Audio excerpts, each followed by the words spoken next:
Hello, good afternoon, everyone.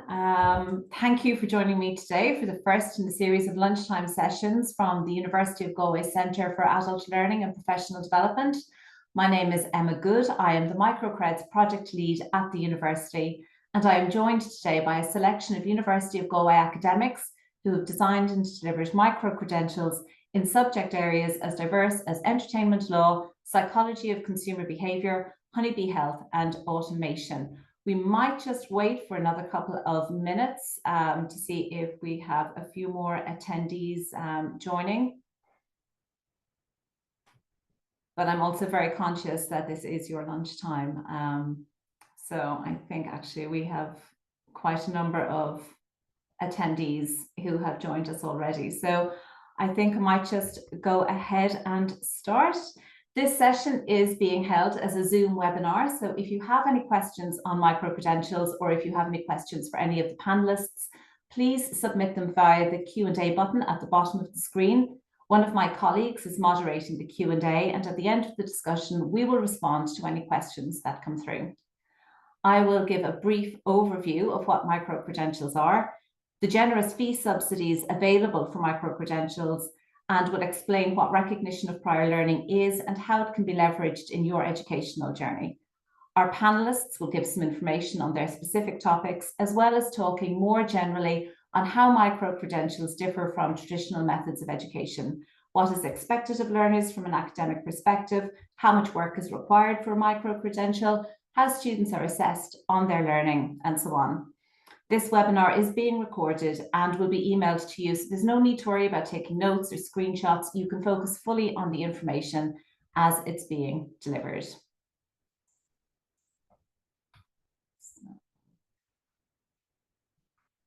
Today's University of Galway panelists are Pádraig Keneally, who delivers Automation 1 and 2 and who previously delivered machine design, Dr. Helen Mooney, who delivers the micro-credential on honeybee health, Dr. Dennis O'Hora, who lectures on the psychology of human behaviour, and Dr. Abigail Rekas, who has designed 3 micro-credentials: entertainment law, law and analytics, and lawyering, technology, and innovation. Now, before we get to the panel discussion, I am going to quickly go through what a micro-credential is. Micro-credentials are short accredited courses. What accredited means is that on completion of the course, the learner receives a formal university record of their learning. These learning outcomes have been assessed against transparent and clearly defined standards on a national level, on the National Framework of Qualifications. It's a means of providing learning opportunities, offering a flexible, bite-sized, accessible way of upskilling and reskilling. And while micro-credentials are standalone units of learning, they are designed to be stackable and can be combined with other micro-credentials, forming recognised pathways to qualifications, certificates, diplomas, or masters. At their essence, they provide the learner with specific knowledge, skills, and competencies that respond to societal, personal, or labour market needs. The micro-credentials at the University of Galway have been designed to meet the identified demands of learners, enterprise, and industry sectors, and they are built upon University of Galway's areas of expertise. Having a micro-credential demonstrates that you have studied a university-level course and have completed it to this standard. Each micro-credential will give you skills and knowledge directly related to the work environment and can assist in your career development. Now, the University of Galway has actually over 70 courses delivered as micro-credentials on offer, and information on all of these courses is available on our website. And you can see on this slide here some of the areas that are covered by micro-credentials at the University of Galway. Now, there is also a substantial fee subsidy available for micro-credentials that has been supported by the government. This fee subsidy supports adult learners returning to or beginning in higher education of up to 80% for courses in key priority areas such as renewable energy, sustainability, construction and planning, AI, cybersecurity, ICT and electronic engineering. A 50% subsidy is available for other courses. And many of these courses, of these micro-credentials, cost about €500. So what this means is that an 80% subsidy the learner only pays €100. A 50% subsidy equates to the learner paying €250. Now, some of our courses are more expensive. For example, sustainability planning and construction will cost you €370 when the 80% subsidy has been applied, as opposed to the full price of €1,850. So it's a significant reduction in fees, and over 50 of the University of Galway micro-credentials are covered by the subsidy.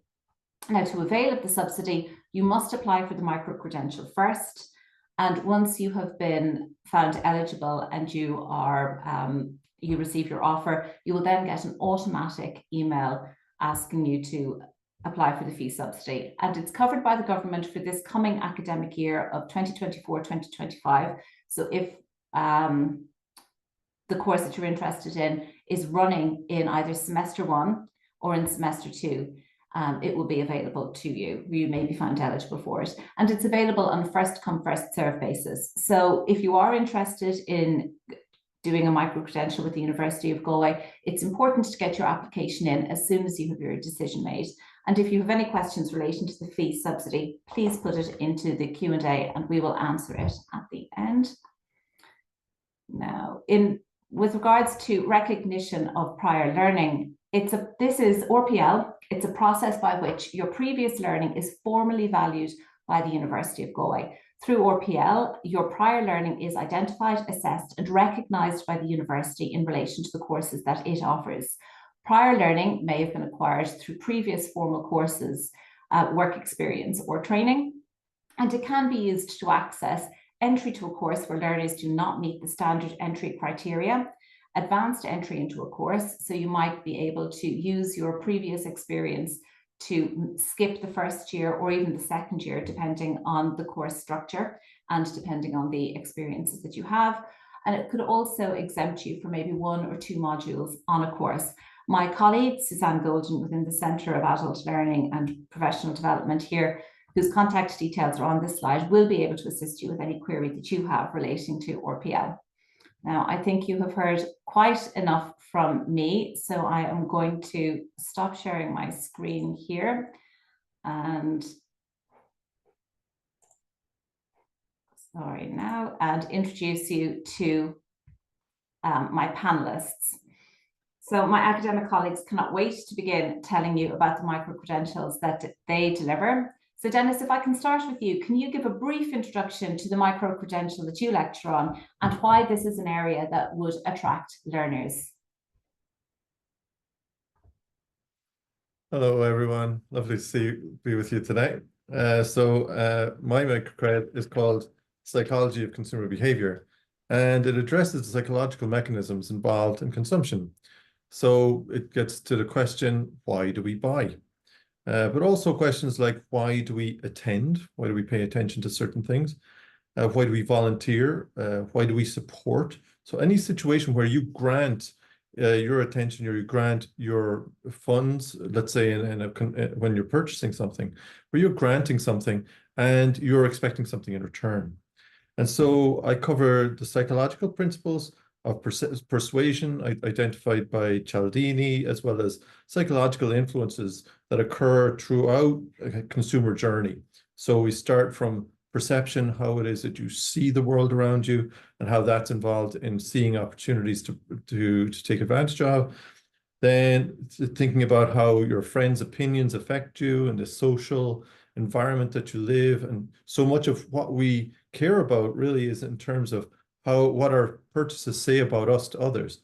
And then finally, we think about the experience of a purchase, how it is that the experience of a purchase stays with us and it impacts on us the next time we decide to make a purchase. So it goes all the way from basic perceptual processes all the way up to decision-making processes, but always focused on practical issues in consumer behavior. So that's what we cover. In a nutshell, pretty much. Fantastic. Thanks, Dennis. And what sort of learners do you typically get then on this micro-credential? What industries would attract people to this course? So more common would be marketing, obviously. Then we've had retail, so a variety of people in the retail industry. because it could be either people on the floor who have jobs in terms of retail design, or people higher up in management and so on. And then we've had UX designers, so people who design user interfaces, because they're interested in the psychology that they might not have covered in their design courses. They can add a bit of psychology to what they've learned. And same for marketing. A lot of the time in a small company, marketing often has an insight function as well. So they often want to learn more about what marketing approaches might be more effective, and how and adding a bit of psychology to their marketing background can often be very effective. That sounds great. Thank you very much for that. Abby, you have designed at this stage 3 micro-credentials in law. Can you very quickly give me a description on, say, maybe lawyering technology and innovation, and explain why somebody might want to upskill in this area? Absolutely. So, Lawyering Technology and Innovation is a course in which we use the principles of design thinking to address an issue.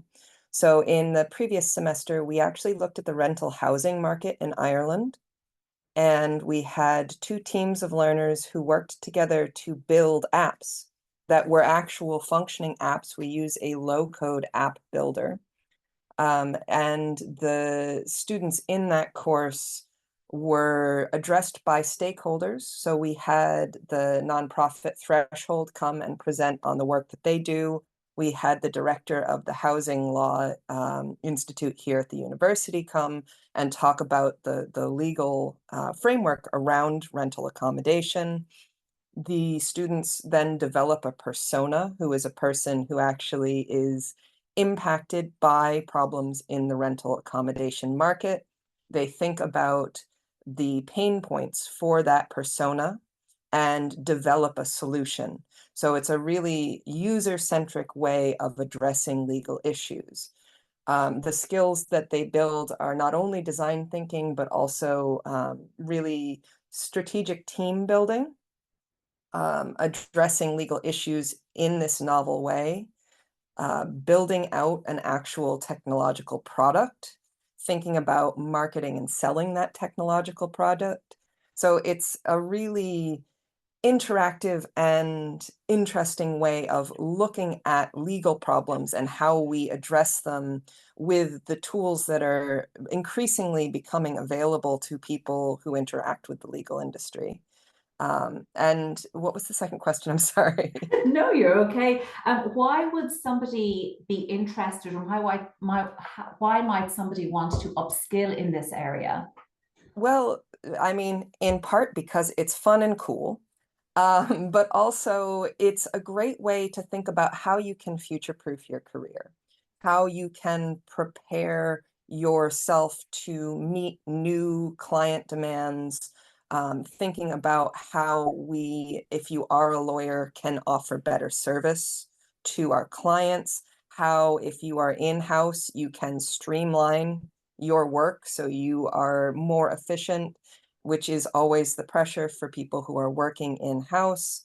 It also equips people who are non-lawyers to interact with legal problems. It's a really useful course to start bringing technologists and lawyers together to help people learn to communicate and to build new skills.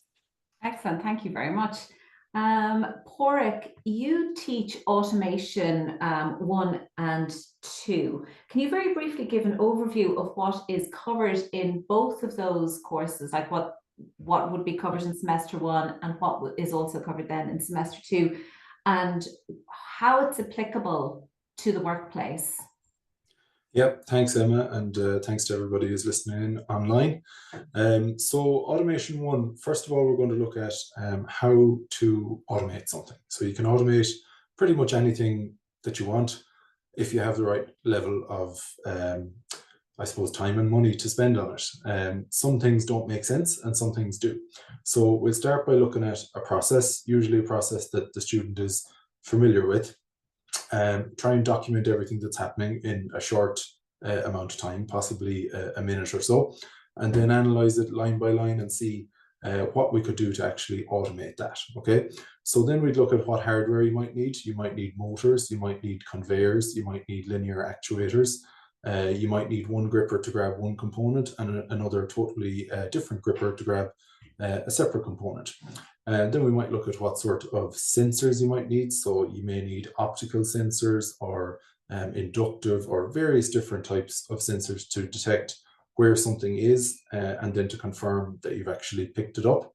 And then we'll have a look at the software side. So what programming, what software packages you might need to run in order to detect that something is present, have an input and an output then that says, okay, switch on this motor or switch this actuator. So lots of different programming languages. We should be able to cover something in C++ and then a bit of PLC programming using ladder logic and structured text, ideally. And then let's say trying to tie that all together into a system. So first of all, you learn about the sensors, the actuators, the programming, and then in semester 2, we'll start looking at systems, how the systems are put together, for example, robotics or automatically guided vehicles, and then see how what you learned in semester 1 applies to a much larger system.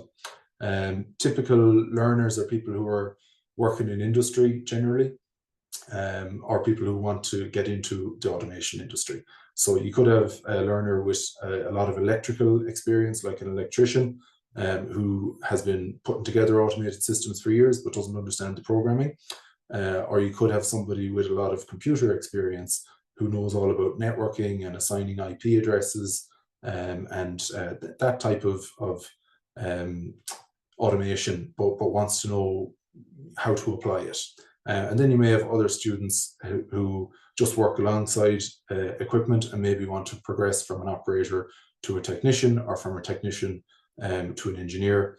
Or you could have people from totally random fields who just like the look of it and want to get a little taste as well. So the assessment then is typically all continuous assessment. So I'm just putting together the assessment package for semester 1 at the moment. It's probably going to be a number of discussion boards and then 2 kind of large assignments, one of which will probably be a group assignment and one an individual. There's no exam. Previously, last year, there was an online assignment to be completed in a 4-hour window, so it's kind of like an exam, but I think we're going to move away from that this year into more of a fully continuous assessment based approach. All of the tutorials are recorded, so you can watch them back at your own leisure. But this semester, we hope to have 1 day on site where people can prepare ahead of time, build some code, develop a wiring diagram, and then come on site for a couple of hours and actually build their system and run it. So that's the plan anyways. Pádraig, that was extremely comprehensive. Thank you very much. Thank you. Helen, now I'm going to move over to you. Can you give a quick introduction to Honeybee Health, please? This is something I'm very interested in. My dad kept bees. Thanks, Emma. So I think it's really, really exciting. And could you also maybe discuss, is there a typical type of learner who signs up for this micro-credential, and tell us about what learners hope to get or could get out of this course? Thank you. Okay, thanks, Emma, and thanks for everyone for tuning in. We have several thousand beekeepers in the country, and they all have varying degrees of experiences and expectations from their activity. Many of us are hobbyists, but there are commercial beekeepers as well, and all of us are producing varying amounts of honey, which, as you know, is a wonderful artisan food, very easily to market. But core to the productivity of each colony is honeybee health. And pest and disease are the #1 killer of bees worldwide. They're facing plenty of other challenges as well to do with climate and lack of habitat and all of that. But beekeepers can really take control of the health of their colonies and maintain productivity and make it an enjoyable hobby as well as a profitable part-time activity or full-time job. So there's a very specific array of diseases that affect honeybees. So to be able to deal with these diseases, which are all endemic in Ireland, we need knowledge. We need knowledge like whether they're bacterial or fungal or macroparasites. Are they visible to the naked eye? if they are, it's easier to spot them and remediate the problem, but many of them are microscopic. And they need expertise, such as, you know, people who can use a microscope to diagnose them. We collaborate with the Department of Agriculture. We have one bee health inspector in Ireland, which she's very much overworked and underfunded. So we collaborate with that lady, Dr. Mary Coffey, and we run, at the end of our 12-week of lectures, we run an on-campus practical whereby beekeepers can come in and look at diseased comb and actually handle notifiable diseases that would be normally under quarantine law. So we wouldn't be able to handle those bacteria, only for Dr. Coffey has permission from DAFM to bring them to the University of Galway and look at them there. So signs and symptoms and what to do if you find one of these diseases, again, there's a huge array of what has to be done. If it's notifiable, generally the colony has to be destroyed under direction from DAFM. But some diseases can be active for a year in a colony before a colony is lost. And in that time, because beekeepers collaborate with each other and go to workshops and visit other apiaries, there's a huge potential for a spread of diseases. So we always say prevention is better than cure. So at the outset, we focus on best practice and how to prevent the spread of disease, how to sterilize your equipment effectively. Then we progress through to look at each one of the diseases and how to deal with them. And then, as I said, we collaborate with DAFM on the notifiable pests and diseases. So it's all about maintaining productivity and keeping people in the industry, if you like, and at their hobby. So, you know, if you go through 2 winters and your bees die, those 2 winters, we lose a lot of beekeepers that, with just a little bit of support, would have kept the hobby going and enjoyed it and maybe made a bit of a profit out of it as well. Beekeepers, they like, nowadays, they expect a well kind of laid out module if they're going to take part and invest in their time and study. They like a well laid out module, and they like very relevant material. So if you're looking at, we'll say, YouTube and that, often the material is not relevant to Ireland. There are diseases that aren't in Ireland yet, and so on. So it's very important to have information that's accurate and up to date and relevant to the Irish situation. So we feel that we're providing that information now, and accreditation is hugely important as well. As you described there at the outset, if you're going to invest in all of that time and energy in studying, you need an accreditation for it. And the University of Galway is the only university in Ireland that offers accreditation in this area at the moment.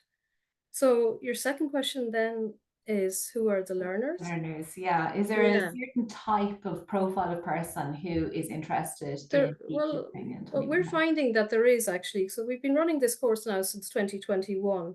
And I've been a beekeeper for 14 years. And before I even started teaching on the course, I would have noticed that obviously they're very practical people. They're very hands-on. And as I kind of progressed then to teach some of these people, I know that there are a lot of neurodiverse learners. So you have people who struggle, you know, they're great on the practical side, but they may not be able to handle the academic side of things. So that's one point I wanted to bring up, because we definitely cater for those kind of learners. But again, nowadays, beekeepers have a wealth of knowledge and a sense of curiosity about the diseases. So they don't want to just be told, this is the disease and this is what you have to do. They like clear explanations. They like to know, you know, is it bacterial, is it fungal, why is it so infectious, why is it not that infectious? How worried should I be, and all of that. So they really enjoy the scientific, you know, side of it. And as I said, there are threats, you know, that could be brought into the country by importing diseases. So we would encourage keeping the native Irish honeybee. And, you know, the team of evolutionary biologists in the zoology department have proven that we have a unique haplotype that must be protected in Ireland. So there's absolutely no need to be importing diseases that, importing bees that could be bringing in diseases as well. So we also get beekeepers. I mean, we get a range of experiences. We could get beginners, we could get commercial beekeepers that have had bees for 20 years without any formal training. Maybe they're second and third generation beekeepers. But every beekeeper needs to be able to bring a colony through the winter. So whether you've just got your bees this year or not, you still need that basic level of knowledge about this array of diseases that affect your bees. And then a lot of the beekeepers are instructors in local settings. So every county has a number of beekeeping clubs. And what we find is that the feedback from people who've done the course, who are helping maintain a training apiary, we'll say, is that they feel way more empowered once that they can explain a disease more thoroughly to beginners. And so they're seeing a lot more, people staying with the craft, if you like, because they've been successful in their early years. And Fantastic. on the other side, sorry, Helen, I can tell that you're really passionate about this, but I am conscious of time. So I'm just going to go back to Dennis there for 1 second. Dennis, a lot of the learners that you may have could have been out of study for many years or may not have been to university previously. How does the delivery and design of your micro-credential take this into account to enable success for these learners? So we run the program quite flexibly. So it's the materials are online. We use the Canvas website that we have here in Galway to deliver learning modules that you can dip into and work through and have specific little goals.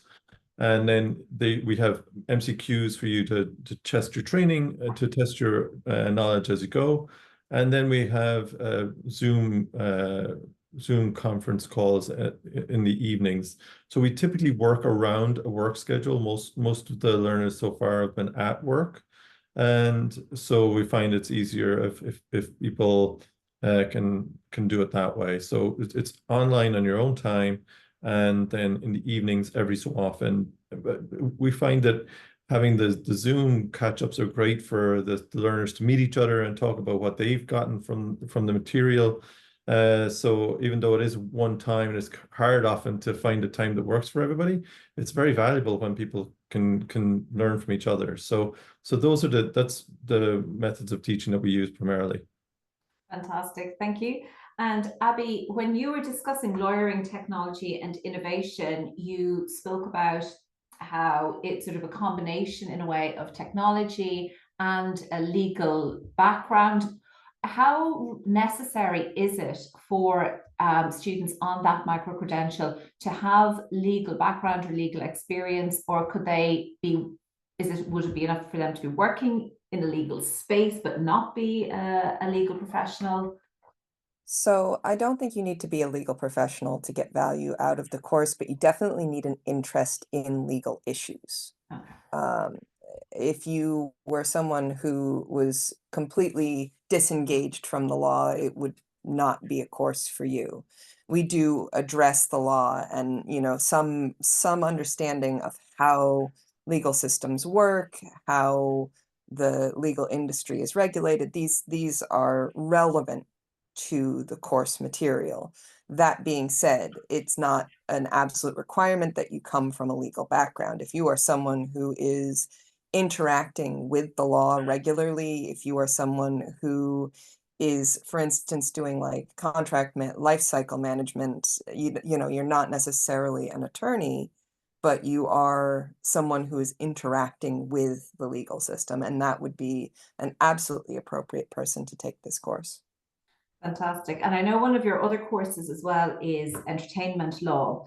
Again, the same question, would somebody need to have a legal background for that course? So with entertainment law, as a course, it's actually designed for people who are working in the arts industry.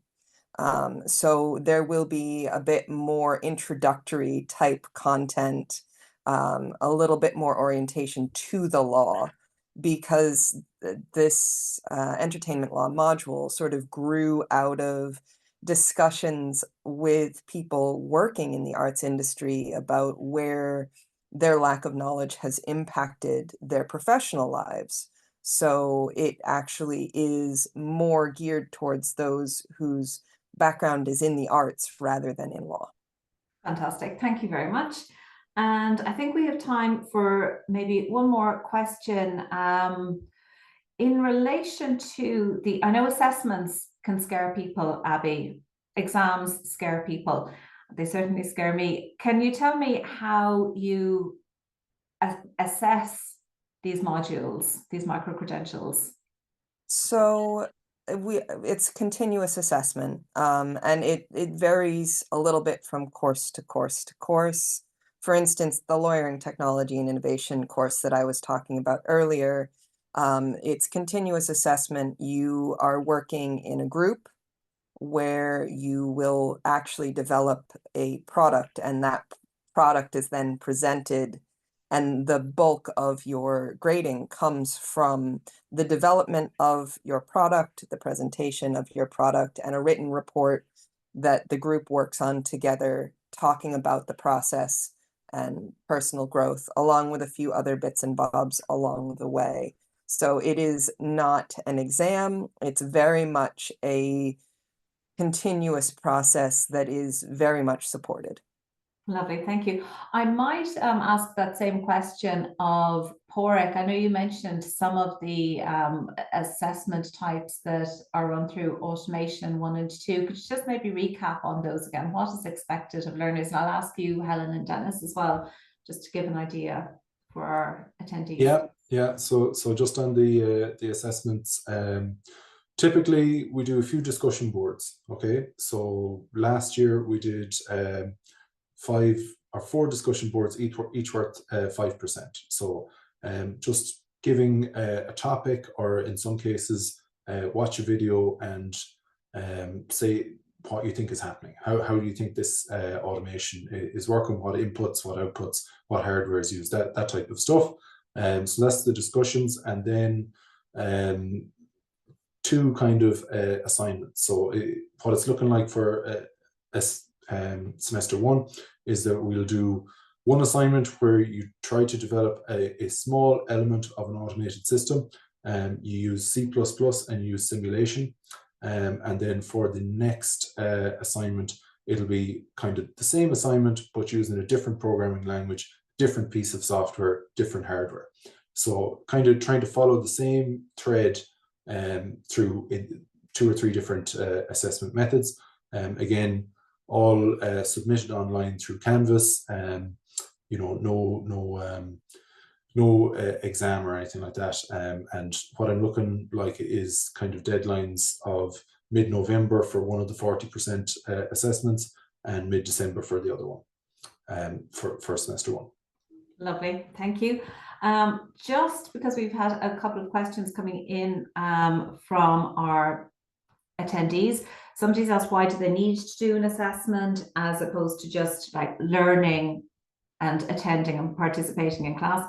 Well, I think what's important to note here is that you do get accreditation through the assessment, and that the assessment shows that what you have learned and how you understand what you have learned as well, and how you're able to apply this learning into your place of work. And I think to this point as well, perhaps if you were to speak to your employer about the micro-credential that you're interested in, and if it's relevant to your work, you could mention subsidy to them as well. And if they have capacity to fund, they might be interested in supporting you through this. Many of the adult learners here are funded through their work where it's relevant to the work that they're doing. I think I'm just conscious of the time, and we only have a few minutes left.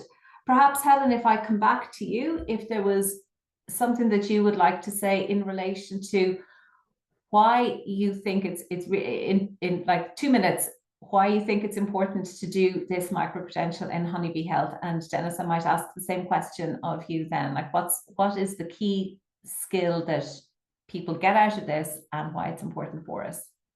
Yeah, I think the key skill really is maintaining healthy, productive colonies, avoiding the spread of disease, and just being more empowered as an instructor, more empowered to enjoy your hobby and to produce, you know, that artisan food that's enjoyed by so many people here. So yeah, in a nutshell, it's just productivity and knowing best practice and following best practice and avoiding a lot of misery, if you can keep your colonies healthy. Lovely, thank you very much. And Dennis, the same to you as well. What are the key skills that your learners get out of this course and why you think it's really important? So it works two ways in my program. First of all, if you're in marketing or you're in a bit your product design and you want to sell something to somebody, it's very helpful there to understand how to take another's perspective and understand how they're going to look at your offering. But there's also how many times a day do you make purchase decisions or attention decisions yourself, and you may not be aware of the different influences that are acting on you all the time. So there's a consumer protection aspect to this too. So you can learn, there's a reason why I'm getting a time limited offer from this company, and why that's preying on my mind, and why I really feel like I have to buy it now. And so we learn those mechanics so that we can both use them if we want to help our company, but also spot them so that we can make better decisions ourselves. I think I definitely need to do your course. I spent way too much on impulse. I'm just conscious of the time here. I'd like to thank all of our attendees for joining us today. If you have any questions, please feel free to email us at microcreds@universityofgalway.ie. I'm actually just going to share the final slide I have here, which has all of our information on it. And there, I hope everybody can see that. All of the information on our courses is available on our website, which you can link to there. As I mentioned, there's over 70 plus micro-credentials listed on that, along with information on the fee subsidy. I would like to thank my colleagues who have spoken so well on their courses, to Dennis, Abby, Patrick and Helen, and also to Aoife, who was on site as well to answer any queries that we had relating to nursing, and Tricia, who has managed all of the tech today to make sure that everything has run smoothly. Yeah, I think that's it for me. Thank you all very much. I hope to see lots of applications coming through for the University of Galway micro-credentials. Thank you very much, everyone. Bye-bye.